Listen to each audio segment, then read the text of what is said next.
السلام عليكم، ازيكم عاملين ايه؟ يا رب تكونوا بخير. النهارده فيديو جديد ووصفة جديدة.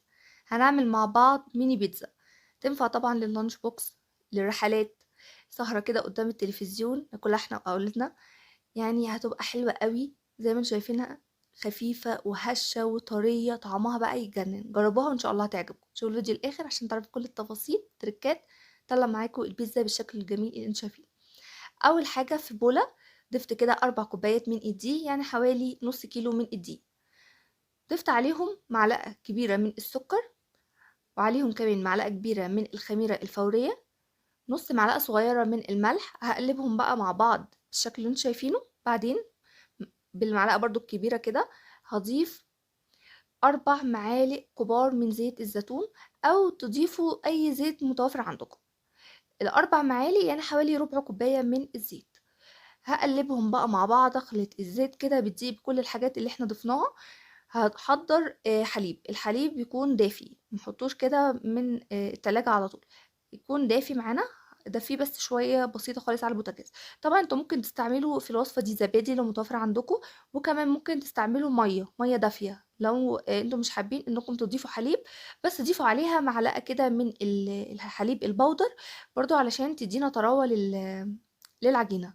هفضل انزل الحليب شوية بشوية لحد ما احس ان خلاص العجينة بتاعتي مش محتاجة اي دقيق اي لبن خالص. ببتدي ان انا هعجنها قد ايه؟ حوالي 10 دقايق لحد ما توصل معانا بالشكل اللي انتوا شايفينه. اهم حاجة في عجينة البيتزا انها تتعجن كويس جدا. لو انت مجرد انك لميتيها كده الدقيق بالسوائل اللي احنا حطيناها وسبتيها تخمر، مش هتديكي نفس النتيجة. اهم حاجة انك تسيبيها تتعجن فترة طويلة، أقل حاجة 10 دقايق. بحط عليها شوية من الزيت بعد ما بعجنها كويس، وبسيبها تختمر لحد ما يتضاعف حجمها. بغطيها كده وفي مكان دافي بسيبها تختمر. بتوصل معانا بالشكل اللي انتوا شفتوه. بفضي الهواء اللي موجود فيها، وبعدين بقطعها على حسب انا هعمل قد ايه. طبعا ال4 كور يعملوا معانا 3 بيتزات متوسطين. لو الصينيه بتاعت الكبيره تعمل يعني بيتزتين. طبعا احنا هنا مش هنعمل بيتزا، احنا هنعمل ميني بيتزا.